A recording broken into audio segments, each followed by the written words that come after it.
Welcome back. This is Mr. Wakefield, and we're now going to be looking at part 2 of section 7.2, looking at adding together the sum of the first certain number of terms. In this case, it's the first 10 terms. It won't always be 10, but this thing that says S here with the little 10 underneath it, anytime you have an S with a little with a number underneath it there, it's telling you the sum of that many terms, but it's the first amount of those. Okay. And so let's take a look at that. Okay. Could I just figure out what the 4th, 5th, 6th, 7th, 8th, 9th, and 10th term right here is? I already know the first three, right? Could I just figure out the rest of them and then add them up? Yeah, you could. Is there an easier way, though? Yeah, there is. Okay. Let me show you that. We have a couple of formulas on the front of your worksheet. They're both going to give you the same correct answer. It just depends on which one you want to use. Notice here, see how the little n here is the same as this little n right here? So like if this is S10, then this right here would be A10. So what this is saying is it's saying that if you want to know the sum of the first 10 terms, then this would be the 10th term right here. If this had been the sum of the first 20 terms, then that means that that little number underneath the S would be 20, for example, and then this would be A20, which is the 20th term. Okay? And then the n right here would also be the same number. So like if the little n underneath the S is 10, then this would be 10 over 2. If that little number underneath the n or underneath the S, if that little number there was equal to 20 again, then this would be 20 over 2. And then you just got to plug in the appropriate things and figure this out. So this is what you would normally use if you already know or can easily figure out the first and the last term. You just plug them in and you're on your way. This one, though, is different. This one, you just need to know the first term. Notice how the a sub n term is not over here, but the d is. And so if you know the first term and you know what d is, then this one is easier to use. But if you just know the first and the last term and you may not know what d is, okay, maybe you do, maybe you don't, then typically this one's easier because it looks like an easier formula to use than this one, right? Okay, but if you don't know the a sub n, that last term of the sequence, or not of the sequence, but of the number of terms you're adding up, whether it's 10 or 20, for example, like we talked about, if you don't know that term, then it's oftentimes easier to use this. But it is your choice, okay? Because if you knew what D was, you guys, you could figure out what that last term is. Let's say you hated this formula. You're like, I don't want to use that at all. Okay, if you know what A sub 1 is and you know what D is, instead of plugging it into here, you can then use your knowledge of A sub 1 and D, just like I did on the front of the worksheet. You can use that to figure out what this term is. Because remember, knowing a term like A sub 1 and knowing what D is enables you to figure out any other term in the sequence, including, and don't be fooled here, right? This is not, when I say A sub n right here, I'm not talking about the A sub n formula with the variable in it. We're actually going to, this is actually referring to the last term in the terms that we're adding up. So if you're adding up the first 10 terms, again, the 10th term will go here. I just want to make sure you're not thinking that this is the a sub n formula, all right, where the n just stays there. I'm not talking about that, okay? But you'll see what I'm talking about here even more when we get into some examples. But you could theoretically forget about this formula and just use this one if you don't like this one, but you'd have to use your knowledge of D to figure out what this last term is here at the end of the bracket here. Okay, but I'm going to go ahead and use both of them here at one point or another, just so you can be exposed to both of them, and then you can decide what approach you want to take. Okay, and by the way, let's say you didn't like this formula and you rather use this one all the time. You could do that too. Because if you know these two terms, you guys, remember what we learned on the front of the worksheet. If you know two terms on a sequence, you can use those to figure out what D is. And then you'll be able to use this formula after that. Because you already know what A1 is. If you know this term, then you just put that same term here. And then you now know what D is. Okay?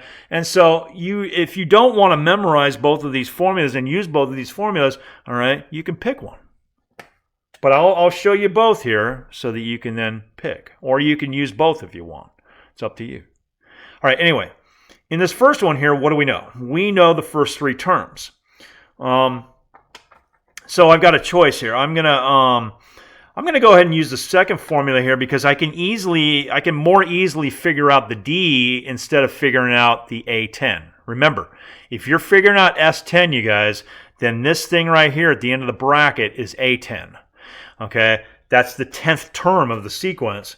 That's not altogether obvious to me. I can figure it out, but it's just easier to look at this and say, oh, hey, the D is equal to 4. I can just see that by looking at it because I can tell that -9 plus 4 is -5 and -5 plus 4 is -1. So just by looking at this, I already know what D is, right? And so let's just jump right to that second formula on the front of your worksheet. Let me pull it back up here for you. Okay. There we go. And so I'm going to use the second one here since I know what the A1 is. The A1 is -9. Okay. In fact, I'll go ahead and put it on the paper here and then I'll transfer it over. Since this is S10, this is going to be n divided by 2. 10 divided by 2 right there. Okay, let me zoom in a little bit. There we go. And then this is going to be what? This is going to be 2 times, what's A1? A1 is -9. So plug that in. And then because it is, because we're getting rid of the n and we're just going to have 2 constant numbers here, remember the n is 10 here. So this is going to be just 10 minus 1. No n left there. We're replacing it with the 10. So since it's 10 minus 1, which is equal to +9, as I taught you guys, when you have this part of the formula where you got the plus n minus 1d, all right, if the n minus 1 ends up being equal to just a positive constant number and the n goes away, you say plus. If this had been negative, then you'd say minus instead, like we said on the front of the worksheet. So I'm going to say +9, and then you put the d in there, which is 4. And that's all you need to know. You just have to calculate this now. Let me transfer that back over here to the actual worksheet. So 10 over 2. And as I'm doing this here, you guys, again, there's no variables left on the other side of the equal sign, so you just have to do order of operations to figure out what S10 is equal to here. Order of operations says to do what? It says to do... And by the way, when you have fractions, as I mentioned before in the previous section, when you have fractions in an order of operations situation, okay, you can also figure out what the fractions equal to first before you do anything else and do order of operations on that. So you can take that approach here. That's not always the only way to do it, but we can do that here just to be consistent with what we did before. It makes it easier to be consistent. So 10 divided by 2, we already know what the top and bottom are equal to. Remember we said that when we figure out what a fraction is equal to in an order of operations problem, figure out what the top and bottom are equal to. We already know that. It's 10 and 2. Then we put it in lowest terms. What is that? That is 5, right? Okay. Now, since I've now figured out what the fraction is equal to, I then do order of operations on that. Okay, great. So now... I then do order of operations in the normal way, which means to do the parentheses first. Inside the parentheses, I have multiplication and addition. And so I'll do the multiplication first, and then the addition. And I get 5 times +18. So the final answer here, which is the sum of the first 10 terms, is going to be equal to 90. Okay? And so there you go. So that sequence, going all the way to the 10th term and then adding up all 10 of those terms, all those 10 terms would add up to 90. Okay? Let's try number 7 now. Number 7 says that they're actually giving you the first and the 10th term. So they're actually giving you the first and the last term of the set of numbers that they want to add up, which is the sum of the first 10 terms. Since they're giving you that, might as well use the other formula, right? Okay, I mean, if they're just going to give you the first and last term, why not? Okay, but like I said, if you really want to use this formula over here, then you can use these two terms like I did on the front of the worksheet. You can use these two terms to figure out what D is and then plug that in the same way we did in the problem number 6. Okay, but it's going to be a lot easier to do this here, isn't it? Let's plug in the appropriate things. I'm going to use this formula. So 10 is equal to n there. Remember, the number underneath the s is equal to that's what the n number is equal to in both of these formulas. Then we just simply put the first and last term right here. Okay, according to this right here. Okay, in fact, I'll write it down right here, 10 over 2. And then since the first and last term here are negative 8 and negative 1.25, we're going to have negative 8 plus negative 1.25. But when you add a negative, you can also write that as, if you want to, minus. So negative 8 minus 1.25. Let me go ahead and transfer that back over here to the actual problem. Okay. Now, again, when you got an order of operations situation, which we do here because there's no variables and we want to figure out what this is equal to. If you've got a fraction, figure out what the fraction is equal to first and then do order of operations with what you got left over after that. So that's going to be 5 again, right? And then we then do order of operations, which means to do parentheses before multiplication. The parentheses is equal to negative 9.25. And then if I multiply those two things together to finish off the problem, I get negative 46.25. And there you go. Okay, so that is using the other formula. Okay, now in the next one, it doesn't seem altogether obvious, at least at first, as far as which formula we should use, okay? It gives me the third term and the fourth term. So it's kind of take your pick right here. What I do think is a good idea, though, is that since these two terms are very close together, in fact, they're right next to each other, third term and fourth term, remember we said in that previous problem where we had the 15th term and the 16th term, it's pretty obvious what the D is equal to, isn't it, when the two terms are right next to each other like that. You just look at it and you say, okay, you take the term that goes first, third term goes before the fourth term, obviously. You take the term that goes first and you say, okay, how much do I need to add to get to the next term? Well, 5 plus 3 is equal to 8, and so we know right off the bat that the D must be equal to positive 3. Okay, so if I then just figure out what the A, I already know what the D is, so if I just figure out what the first term is, I can then plug everything in and I'll be on my way. So I'm going to go ahead and do that. Okay, I think that's a little bit easier than doing having to figure out both the first term and the last term and then use this formula. Okay, but again, it's your choice. All right, now, to figure out the first term, again, if we go back to the front side of the worksheet,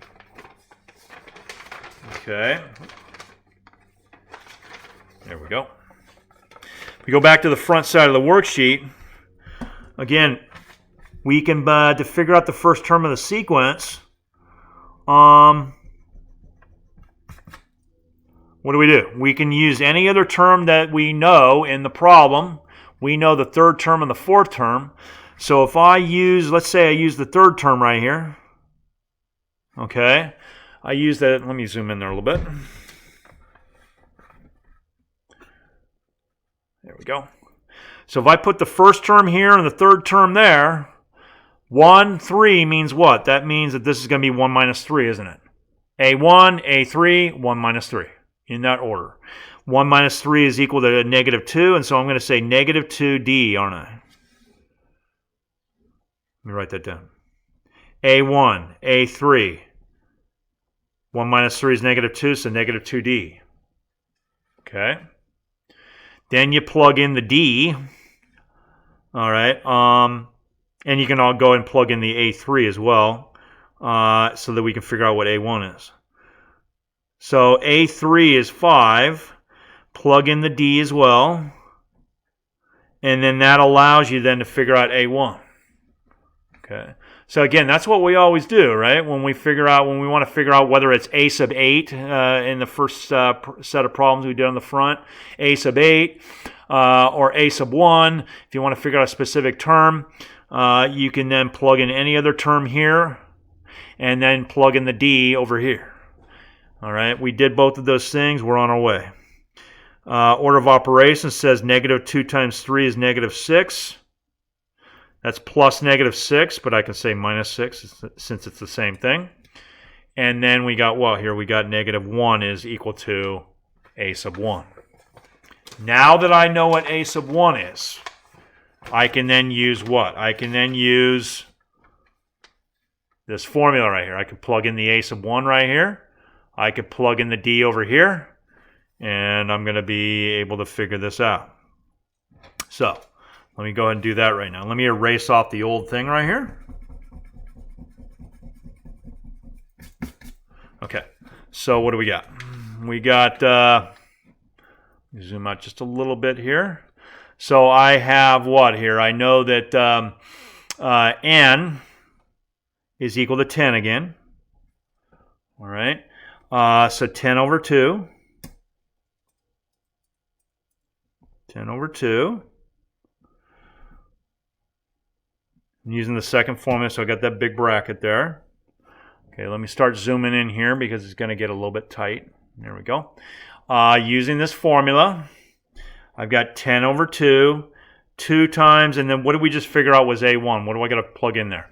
We just figured out down here that a1 was negative 1, so I'm going to plug in 2 times negative 1 right here, like that. Just again, I'm just following the formula. Plug in negative 1 right there. Plus what? Okay, and it might not stay as plus. We'll see. But what is the n? The n is 10, so that's going to be 10 minus 1. So yeah, it will stay as plus because 10 minus 1 is 9. And since it's positive 9, we say plus 9, don't we? Okay. And then we plug in the d. And then we're going to be good to go here. So I plug in the 3 because that's what d is equal to. Like that right there. And then you just have to figure out what all this is equal to. There's no variables left here on the right-hand side of the equal sign. We can figure this out. Just like I did in the previous couple problems, figure out what the fraction is equal to first, and then just do your normal order of operations. Okay, so I need to do parentheses before the multiplication. But the parentheses have what in it? They have multiplication and addition, so I need to do the multiplication first there. Negative 2 plus 27. Okay, and that's going to be what? That's going to be on the inside of the bracket 25. So the final answer then is going to be what right there? It's going to be equal to 5 times 25, which is 125. And there you go. Okay, so that is how to figure out the sum of the first 10 terms, or for example, if they had said find the sum of the first 20 terms, same idea, except for you'd have like a 20 over 2 here. Instead of a 10 over 2, you'd have 20 over 2. Okay, and then this would be 20 minus 1 right here. You'd have a 19 right here instead of a 9. Okay, but that's the basic idea. All right. Last thing here I want to show you here on this worksheet, problem number 10. Okay, we saw this sigma notation in section 7.1, but when it's written just like this, and I'll show you what I mean by that. Okay, when I say just like this, when it's written, when the thing that you plug into is a degree 1 polynomial. And when I say degree 1, I mean that, see how we got two terms? It's a two-term polynomial here. But the highest degree is 1 because this right here, I know it's hard to see, but you should be able to see it on your worksheet that you have in front of you here. And if you don't, then let me just describe it just to make sure. This is the letter J right here next to the 5, okay? The letter J, and so it's a variable, all right? And that's a letter J right there as well, okay? I know it's hard to see the dot on top of the J there. But 5J minus 9. And so this is a degree 1 term because it's j to the first, and this is a degree 0 term. So this is a degree 1 polynomial, okay, because the highest degree is degree 1. When you have a degree 1 polynomial that you're plugging into next to the sigma letter, and there's no exponent outside the bracket, it's just the bracket with two terms, and it's a degree 1 polynomial, Okay, when that happens, you guys, it will always be the sum of an arithmetic sequence. Just like this up here was the sum of an arithmetic sequence. Okay, so even though this problem looks totally different, it's going to work in the same way. Let me show you, you don't have to write this down what I'm about ready to do. This is just an extra thing, but just to show you that it really is an arithmetic sequence. Watch this. What if I plug in just the first few terms here, just to prove it to you here? Okay, you don't have to write down this thing down here. What would be the first three terms? If I plug in 1, that would be the first term, so that would be 5 times 1 minus 9, right? If I plug in 2, that would be the second term. That would be 5 times 2 minus 9, just like I did in section 7.1. For the third term, I plug in 3 right there. And eventually, you're going to go all the way up to the 15th term if you were to actually do this one term at a time. There is a shortcut, though, so we'll get into that. But just to prove to you that this really is arithmetic, what are these three things equal to here? They are equal to 5 minus 9 is negative 4. 10 minus 9 is 1, and 15 minus 9 is 6. Do you see the pattern here? Negative 4 plus 5 is equal to 1. 1 plus 5 is equal to 6. And what the heck, I'll just do one more here. 5 times 4 minus 9, that's 20 minus 9, which is equal to 11. Once again, you can see that you add 5 to get to the next term. So not only is this an arithmetic sequence, but this number that's being multiplied by the variable right there, that's actually the D.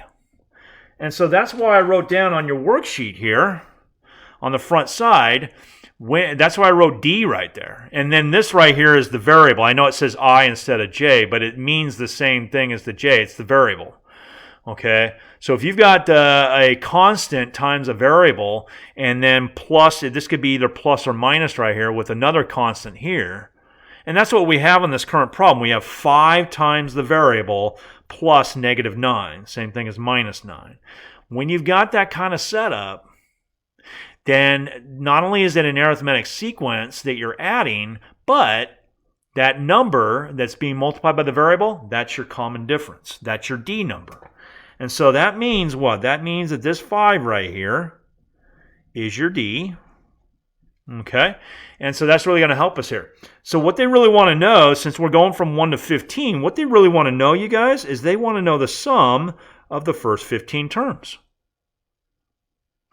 When you go from 1 to 15, isn't that the first 15 terms of the sequence? Okay, it's not 2 to 15 or 3 to 15. No, they start with the first term. That's why you're plugging in 1. So the sum of the first 15 terms is the same thing as S15. Okay, so it's just like these problems up here, except for instead of doing n equal to 10, you're going to do n equal to 15. So you're going to have 15 over 2 right here instead of 10 over 2.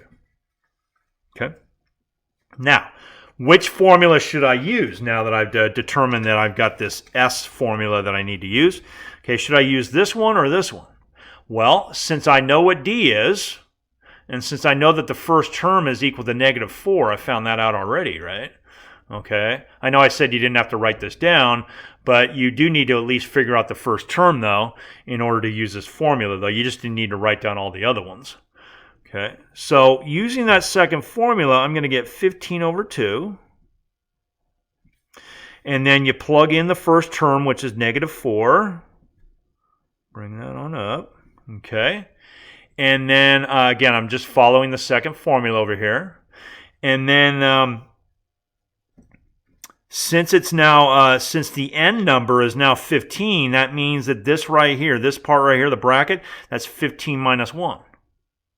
And when the n goes away and you just have two constants here, again, you can get rid of the bracket.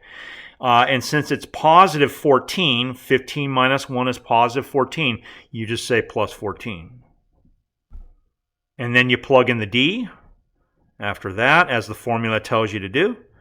And now it just looks just like the last problem, doesn't it? It looks just like problem number 6 and problem number 8 right above it there. Go ahead and figure out the fraction. Now that's already in lowest terms, okay? You can convert that to a decimal as long as it's not one of those decimals that covers your entire calculator screen, which means it's a rounded off answer, and we don't want that here. It does not allow us to round off at all here.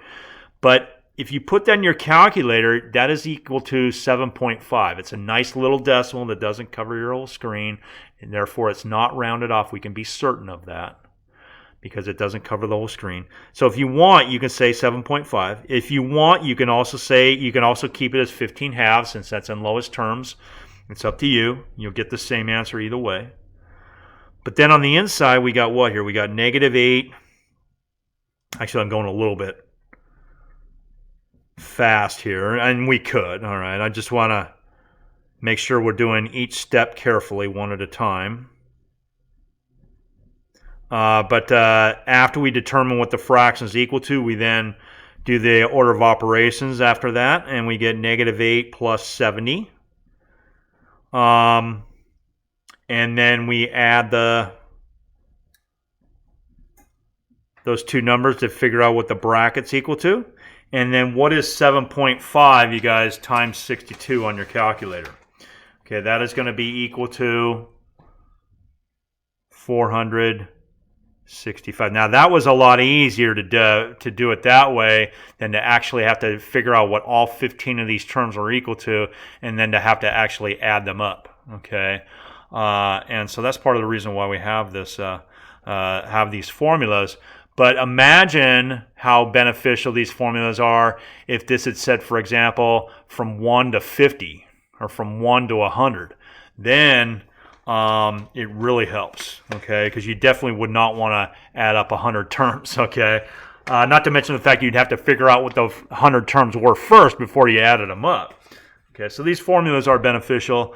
You can now see how we use them. Let me know if you have any questions, okay? Here in 7.2. In the next section, we'll see something very similar, but the difference is that instead of adding or subtracting the same amount to get to the next term, we're going to be multiplying the same amount to get to the next term, okay? So we'll see that in section 7.3, but for now, let me know if you have any questions about this, and you have a good day.